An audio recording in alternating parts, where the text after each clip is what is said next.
The dinner rush at Rosewood Grill never slowed down on a Thursday evening, and Emma Calloway had learned to love the noise of it.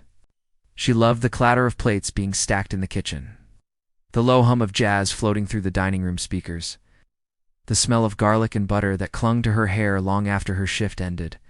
She had been waitressing here for 3 years, and in those 3 years she had mastered the art of moving through a crowded room without bumping into a single person, balancing 4 plates on one arm while remembering who ordered the salmon without writing it down, and smiling warmly at a rude customer when everything inside, or wanted to do something else entirely. Emma was not the kind of woman who thought much about her own beauty. She had soft brown eyes that caught light in a way people often mentioned, without her understanding why, and dark hair she kept pulled back in a low bun during her shifts. She was practical and quiet, the kind of person who noticed things about others before noticing anything about herself. She had grown up in a small apartment on the south side of Chicago with her sister, Ruth, and a mother who worked double shifts at a laundromat until her knees gave out. Emma had learned early that the world did not hand anything to people like her, and that the only way forward was to keep moving. She was refilling water glasses at table 7 when the door opened, and the entire energy of the room shifted. It was subtle enough that most people did not notice, but Emma noticed everything. A group of 6 men walked in wearing suits that had never seen the inside of a department store, followed by a man who walked slightly ahead of the others without seeming to try. He was tall, with broad shoulders and dark hair that was just beginning to show the faintest touch of silver at the temples. His jaw was sharp, his expression unreadable, and his eyes were the color of deep water on a cloudy day. He scanned the room once, the way someone does when they are used to assessing a space before entering it fully. And for just a moment his gaze landed on Emma. She looked away first. Clara appeared beside her almost instantly, nudging her with an elbow. "Table 2 just got sat, and that is Jackson Holt," she whispered, her voice barely contained. "As in Jackson Holt of Holt Industries.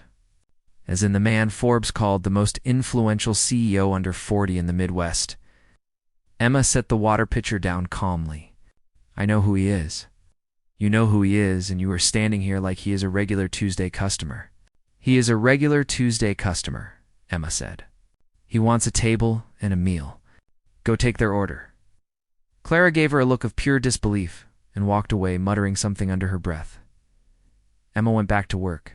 She had waited on powerful men before. Athletes, politicians, tech founders, who wore sneakers with their suits and laughed too loud. She treated every table the same, and she was not about to start behaving differently. 'Cause a man with a famous name had walked through the door, she managed to avoid his table for most of the evening. But fate had a sense of humor that Emma had never fully appreciated. Carrying a tray of water glasses toward the back of the dining room, she turned the corner near table 2 at the exact moment one of Jackson's companions pushed his chair back without looking. The tray tipped. Emma caught it with the kind of quick reflexes that came from years of practice, but one glass slid off and fell directly onto the sleeve of Jackson Holt's jacket. The table went quiet. Emma felt heat rise immediately to her face. "I am so sorry," she said, already reaching for the linen napkin tucked under her arm. "Please let me." She pressed the napkin gently against his sleeve without thinking, and it was only when she looked up that she realized how close she was standing to him. His eyes were on her face, not on his jacket, and there was no irritation in them. There was something else, something quiet and curious, as if she had surprised him. "It is fine," he said. His voice was low and steady. "Your jacket. I can have it sent to a cleaner at our expense. We have an account with it is fine," he said again, and this time the corner of his mouth moved, just slightly. "I have others." Emma straightened up and nodded professionally. "I will have a replacement water brought right away." She turned and walked to the service station without rushing, but once she was behind the partition, she let out a slow breath and pressed her fingers to her cheeks. Clara materialized beside her. "He was looking at you the whole time you walked away." Emma said, "I am just telling you what I saw. Go check on table 9. Clara left grinning, and Emma composed herself and went back to work. Jackson Holt returned to Rosewood Grill the following Tuesday. He was alone this time, which was unusual for a man in his position. and he sat at a small table near the window rather than in the larger private dining area. The restaurant reserved for parties of his caliber. Emma noticed this but said nothing. She took his order, a glass of sparkling water, and the roasted duck with the cherry reduction. And she did not linger. He came back again the following Thursday. And the Thursday after that, by the fourth visit, Clara had stopped pretending to be subtle about it. "He always sits in your section," she said one evening, as they folded napkins before the opening rush. "He has asked for your section twice." "He has not," Emma said. "He has," I heard him tell the host. Emma folded a napkin with more precision than it required. "He probably just likes the window seat." "Emma, the window seat is in my section on Thursdays." She did not have an answer for that. The conversations between them began slowly, the way water finds its way through stone. He asked her once what she recommended on the menu, and she gave him an honest answer rather than the scripted one, telling him the lamb was better than the duck that week, because the chef had been experimenting with a new spice blend and it showed. He looked at her differently after that, as if she had said something unexpectedly real in a world that usually offered him performance. After that, he always asked. Not just about the food. He asked small things, the way the Chicago winter was treating her, whether the jazz band that played on weekends was the same one from the summer, what she thought of the new dessert menu. Emma answered because it was her job to be pleasant, and then she answered because she found she actually wanted to. She did not let herself think too much about it. Jackson Holt was a guest at her restaurant, a generous tipper, a quiet presence, a man who looked at her sometimes in a way that made her want to look back for longer than was practical. That was all. One evening in late October, he stayed until the dining room had nearly emptied. The last of his water was long finished, and Emma brought the check without being asked. He signed it and then looked up at her. "There is a charity gala next Saturday," he said. "Holt Industries hosts it every year for the Children's Hospital. I would like you to come as my guest." Emma stood very still. Around them the restaurant was quiet, a busboy moving between tables, the kitchen noise fading as the cooks started their close-down routine. "As your guest," she repeated. "Yes, Mr. Holt." "Jackson." She looked at him for a moment, reading the expression on his face the way she had learned to read faces across her years of watching people at their most unguarded. Over dinner, over wine, over difficult conversations they tried to have quietly in public places, he was not performing. There was no calculation in his eyes. He looked for just a moment, like a man who was not entirely sure what he was doing, but was doing it anyway. "All right," she said. "I will come." The gala was held at the Grand Continental Hotel, the kind of building that made Emma feel the weight of every gap between her life and the life happening inside it. She wore a deep blue dress that Ruth had helped her pick out, simple and elegant, and she held herself with the quiet dignity she had been carrying her whole life. Even when no one was watching, Jackson met her at the entrance. He looked at her the way he had looked at her that very first night, that same quiet and curious expression. And he said nothing for a moment. "You came," he said finally. "I said I would." He smiled then. A real one, not the polished kind she imagined he gave to cameras in boardrooms. And Emma felt something loosen in her chest that she had not known was tight. The evening moved beautifully. Jackson introduced her to people without explaining her, without qualifying her presence, without making her feel like a curiosity or a guest brought for spectacle. He kept his hand at the small of her back as they moved through the room, and when she said something that made him laugh, he leaned in, closed the way a person does when they do not want to miss a word. Emma began to let herself feel it. The possibility of something, the dangerous, warm, terrifying possibility. And then she saw it. She had stepped away to find the restroom.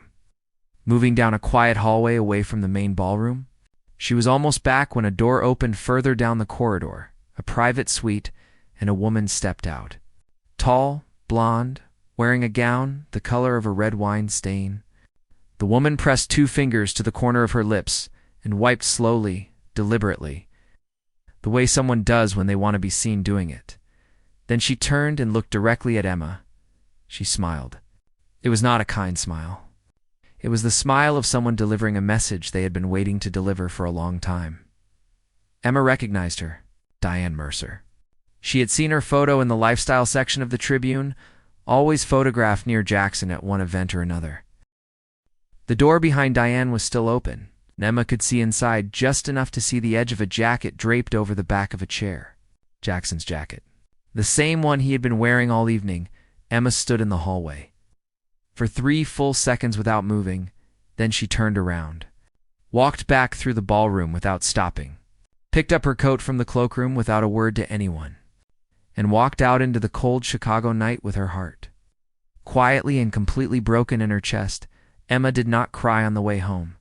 She sat in the back of a rideshare with her coat pulled tight around her shoulders and watched the city lights blur past the window and felt nothing except a hollow, spreading emptiness that she recognized from other times in her life when something she had almost allowed herself to want had slipped away. Before she could hold it properly, she had been foolish. That was the simple truth she kept turning over in her mind as the car moved through the nighttime streets. She had been a waitress who let a billionaire make her feel special over a few weeks of dinner service in one evening in a hotel ballroom. And she had forgotten, briefly and dangerously, who she actually was and what kind of life actually waited for her on the other side of the fairy tale. Diane Mercer had not needed to say a single word. The gesture said everything. The slow, deliberate wipe of red lipstick at the corner of her mouth, the direct eye contact, the small, satisfied smile. It was the communication of a woman who knew exactly where she stood and wanted Emma to understand where she stood too, which was somewhere considerably lower and considerably further from the door of that private suite.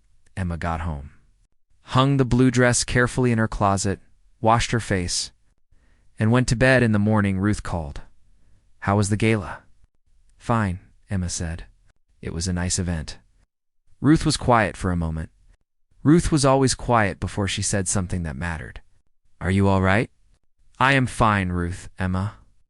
"I made a mistake in judgment," Emma said, keeping her voice steady. "I let myself get carried away by something that was not what it looked like. I am fine now. I have a Sunday brunch shift, and I need to get moving." She hung up before Ruth could ask anything else. At Rosewood Grill on Monday, Clara took one look at her and said nothing for almost an hour, which was the longest Clara had ever gone without speaking in Emma's presence. Finally, during a lull between the lunch crowd clearing out and the early dinner reservations beginning, Clara sat down across from her in the break room. "He called the restaurant," Clara said carefully. "Twice on Sunday. He asked to speak with you." Emma peeled the wrapper off a granola bar with great concentration. "I was not here on Sunday. He knows. He left his number." "Emma, what happened at the gala?" Emma told her. She kept the story short and factual, the way she kept most things. And when she finished, Clara sat back and folded her arms with an expression that landed somewhere between anger and deep concern. "You do not know what that meant," Clara said. "I know what I saw. You saw a woman walk out of a room and wipe her mouth. That is all you actually saw, Clara." "I am serious." "You did not see anything else. You assumed the rest." Emma looked at her evenly. "What would you have assumed?" Clara opened her mouth and then closed it again, which was answer enough. "Jackson came to the restaurant on Thursday as usual. Emma saw him the moment he walked through the door, and she turned smoothly and went to the kitchen and asked Clara to cover her tables for 20 minutes. It's claiming a headache.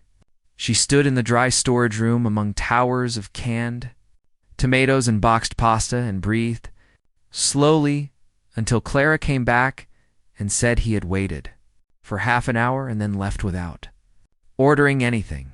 He left a note with the host. Clara brought it to her, folded in half. Emma held it for a long moment before opening it. It said, "I do not know what happened, but I would like to explain, if you will let me, please." Below that was his phone number, which she already had because he had given it to her the week before with no particular ceremony.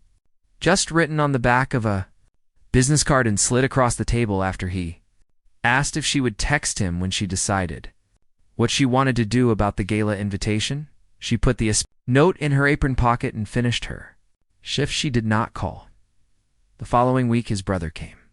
Instead, Patrick Holt was nothing like Jackson at first glance. He was lighter in every sense, shorter, easier in his body, with a grin that arrived quickly and stayed long.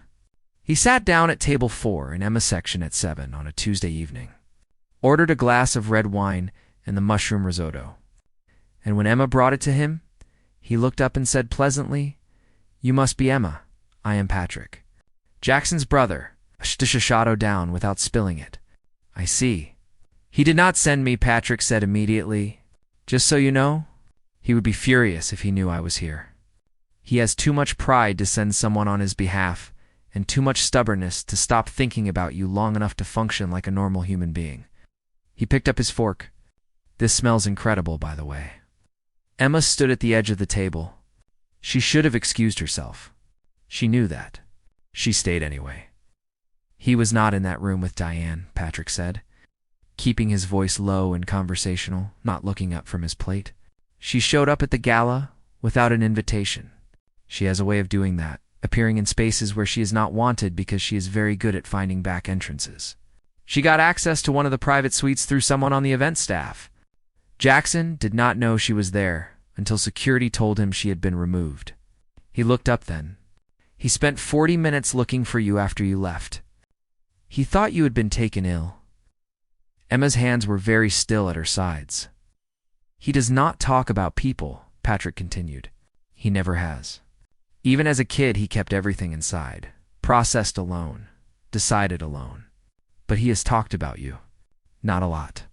Just enough for me to understand that, whatever this is, it matters to him." He took a bite of the risotto and his eyes widened slightly. "This is genuinely exceptional." "Thank you," Emma said quietly. "I am not asking you to do anything," Patrick said. "I just thought you deserved to know the actual story. What you do with it is entirely your business." He smiled, that easy, warm smile. "But for what it is worth, my brother is a complicated man who has spent most of his life being very careful about who he lets himself need. He is not careful about you. That means something." Emma refilled his water glass and moved to her next table. That night she sat on her apartment floor with her back against the couch, and her phone in her hand for a long time. Ruth called and Emma actually answered this time, and she told Ruth everything. The note. Patrick's visit. The image of Diane in that hallway that she had been replaying on a loop for 2 weeks. Ruth listened the way. Ruth always listened. Completely, without interrupting. "What are you actually afraid of?" Ruth asked when Emma finished. Emma thought about it honestly. "That it is real, and it still does not work. That is worse than it not being real," as Ruth said simply. "It is. But you have never once in your life chosen the easier thing just because it was easier. You chose this city when Mom got sick. You chose this job when you needed to keep us afloat. You chose to stay kind, even when unkindness would have been so much simpler. So what are you actually going to choose here?" Emma closed her eyes. On Wednesday evening, Jackson walked into Rosewood Grill without a reservation. At 10 minutes to closing, when the dining room was nearly empty and the kitchen was winding down, he was not wearing a suit. He had on dark trousers and a simple charcoal sweater, and he looked, for the first time since Emma had known him, like someone who had not slept particularly well. Clara saw him first and looked at Emma across the room with an expression that communicated volumes without a syllable. Emma walked over. They are almost closed. She said, "I know," Jackson said. "I am not here to eat." He looked at her steadily. "I just want 5 minutes. Outside, if you prefer. Wherever you are comfortable. I will not take longer than 5 minutes, and after that, if you want me to stop coming here, I will respect that completely." Emma considered him for a moment. Then she untied her apron and folded it over the host stand. "I get off in 10 minutes, she said. "Wait outside." She found him on the sidewalk in the cold night air, his hands in his pockets, watching the street with that expression she had catalogued over weeks of dinners, thoughtful and contained, and somehow still open underneath it all. He turned when he heard her steps. "I did not know she was there," he said. "Diane came without my knowledge. She was removed from the property before I was even aware she had arrived. Whatever she did or said, she did it to hurt you deliberately, because she is someone who hurts people when she does not get what she wants." He stopped. I am sorry. I am sorry you saw that, and I am sorry you left alone, and I am sorry it took me this long to stand in front of you and say it clearly. Emma looked at him. The street was quiet, a few taxis passing, the restaurant light warm through the window behind her. Why does it matter this much to you? She asked. Not unkindly. Just honestly, he was quiet for a moment. Because you are the first person in a very long time who has talked to me like I am a person rather than a position. Because you recommended the lamb instead of the duck. Because you actually thought it was better, not because it was more expensive. Because you look at me and I do not feel like I am performing. He stopped again. Because I think about you constantly, and I am not particularly accustomed to that, and I do not know what to do with it except stand here and tell you. Emma breathed in the cold air. Okay, she said. He blinked. Okay. I believe you about Diane. She met his eyes. But I need you to understand something. I am not fragile, and I do not need to be handled carefully, but I do need honesty. Always. Not some of it. All of it. Yes, he said immediately, without hesitation. Then we can try, she said. Whatever this is, we can try. The relief that moved across his face was so unguarded that Emma almost looked away from the privacy of it. He did not reach for her hand or make any grand gesture. He simply said, "Thank you," and meant it the way very few people meant very few things completely. With nothing underneath it except itself, they walked for an hour through the cold Chicago streets, talking, and by the time Emma got home, her cheeks ached from smiling in the night air, and she did not mind at all. The weeks that followed were quieter and warmer than Emma had expected, which was itself a kind of gift. She had spent so long bracing for the next difficult thing that she had almost forgotten what it felt like when the difficult thing did not come. Jackson was careful with her in the way she had asked, which was not carefully managed or calculated, but simply honest. He called when he said he would call. He showed up when he said he would show up. When his schedule changed, he told her before the fact rather than after. These were small things, ordinary things, and they mattered to Emma precisely because they were ordinary. She had learned that the most reliable love was built not from grand declarations but from the thousand small kept promises that nobody else ever saw. He came to the restaurant twice a week. She cooked dinner at his apartment once on a Sunday, making her mother's chicken stew in his enormous kitchen. While he sat on the counter and talked to her about a problem he was trying to solve at work, and she listened and asked the kind of questions that made him rethink the problem from an angle he had not considered. And afterward he looked at her with an expression she was beginning to learn to read, that specific quiet wonder. As if she had done something remarkable by simply being herself, Patrick had texted her after their restaurant encounter. A single message, "I hope it worked out." She replied, "It did." He sent back a string of entirely undignified celebration images that made her laugh. Out loud on the bus home, Clara declared herself personally responsible for the relationship developing, and accepted all credit without shame. Ruth met Jackson on a Saturday afternoon at a coffee shop near her school. She was polite in the careful way Ruth was polite to people who mattered, which was a different kind of polite from the automatic warmth she gave everyone else. She asked him measured questions and listened to his answers with her full attention. Afterward, she told Emma, "He is serious about you. I can tell because he was nervous, and he is not the kind of man who gets nervous easily." Emma carried that observation with her, like something warm in her pocket. Diane.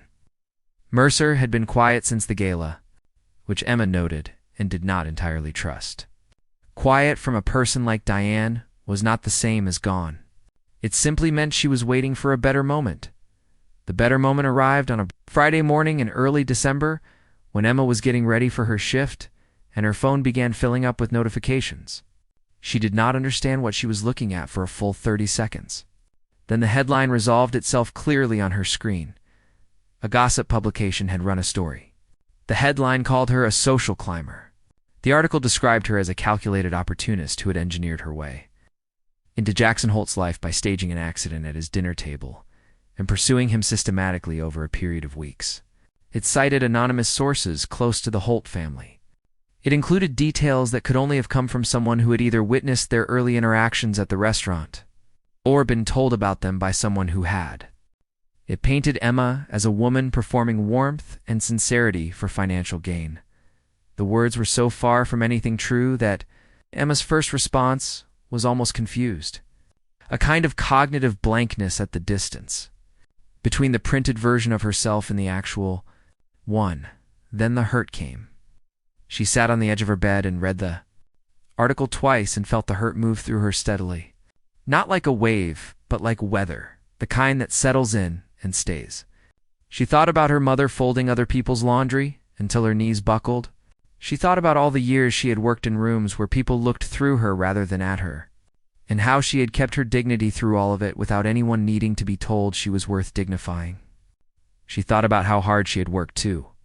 Build a small and honest life, and how a single article could reach into that life and describe it as something cynical and small. She called Clara because Clara would be direct. "I saw it," Clara said immediately. "It is Diane. It has to be." Those details about the water glass incident, nobody outside this restaurant knew that story in that level of detail. "One of our coworkers talked to her," Emma said. "Or she paid someone too. Either way, Emma, this is not you. Everyone who knows you knows this is not you. The people who know me are not the ones reading it." "I know," Clara said, and her voice went soft. "I know, I am sorry," Jackson called 17 minutes later. Emma knew because she had been watching the phone and not answering it, and then on the 18th minute, she picked up because she could not make herself not to. "I have seen it," he said. His voice was controlled, but she could hear what was underneath the control. A cold and focused fury. "I am dealing with it. Jackson. She will not get away with this. My legal team is all ready." "Jackson, stop." Emma pressed her palm flat against the wall beside her, grounding herself. "I need you to listen to me before you do anything." He stopped. "I know you want to fix this," she said. "I know that is your instinct, and I understand it. But I need you to hear me clearly. Do not go to war with Diane Mercer in a way that drags this out for months. Do not turn this into a public battle where I end up as the subject of every follow-up story. I cannot live inside a news cycle. I am a person, not a headline." He was quiet for a long moment. "Then what do you want me to do?" "I want you to tell the truth," she said. "Calmly and clearly and once. And then I want it to be done." Another silence. "Then I can do that. And Jackson, I do not want to be defended like I am something you own. I want to be defended like I am someone you respect." The breath he took was audible. "Yes," he said. "I understand." What he did was not what she expected. He did not issue a legal statement. He did not call a press conference. He did not post anything combative or pointed. He wrote, under his own name on the Holt Industries official channel, a single paragraph. Emma did not see it until Clara sent it to her 3 hours later with a string of caps-locked words preceding the link. She read it standing in the break room, before her shift. He wrote, "Emma Calloway came into my life as a guest services professional at a restaurant I visited regularly. She treated me with honesty and directness and genuine warmth, the kind that cannot be performed. I pursued her company because I wanted it, not because she sought it. She is one of the most genuinely good people I have encountered in my adult life, and she deserves to be spoken of with the respect she has always carried herself with. I will not be commenting further on this matter." That was all. Emma read it twice. Then she put her phone in her pocket and went out to the floor and worked her shift. Halfway through the evening rush, she went to the back for a drink of water, and Clara found her there and wrapped both arms around her without asking. And Emma let herself be held for a moment in the loud, busy kitchen. And then she straightened up and went back to her tables. On Sunday, Jackson took her to the Navy Pier at dusk. It was cold, and the water was the color of pewter, and there were very few people around, because most sensible Chicagoans had retreated indoors by December. He bought her hot chocolate from a cart, and they stood at the railing looking out over the lake. "I have been thinking," he said. Emma wrapped both hands around her cup. "That sounds like it could go several directions." He looked at her sideways with that small movement of his mouth that she had come to recognize as his version of a full grin. I want to take you somewhere for New Year's. Not an event or a gala. Somewhere quiet. I have a house in Vermont I have not visited in 2 years because I never had a reason to. I would like you to see it. Emma looked at the lake. The light was going low and gold over the water. You want to spend New Year's with me in Vermont? She said. Yes. Just us? Patrick will probably appear at some point uninvited, Jackson said. He tends to, but yes. Essentially just us. All right. He reached over and covered one of her hands with his without ceremony, the way people do when a gesture has stopped needing to be significant because it has simply become true. His hand was warm even in the cold, and Emma turned her palm upward and held on. They stood there watching the lake go dark and the first lights of the city come up behind them, and Emma thought about how many times in her life she had wanted something this quietly and deeply and had talked herself out of wanting it before it could disappoint her. She thought about her mother's hands and Ruth's careful questions and Clara's uncomplicated loyalty and all the ordinary foundations beneath her that had held her up through the years so that she could be standing here now, on a cold pier in December, choosing to want something and letting herself have it. I need you to know something, she said. Jackson looked at her. I am not going to disappear when things get hard, she said. I am not built that way. But I also am not going to make myself smaller to fit into your life. I come with my sister and my best friend in my South Side apartment and my shift schedule and opinions about food that I will not apologize for having. I know, he said. I just wanted to say it out loud. I would not want you any other way, he said, and it was said simply, without decoration, the way he said things when he meant them most.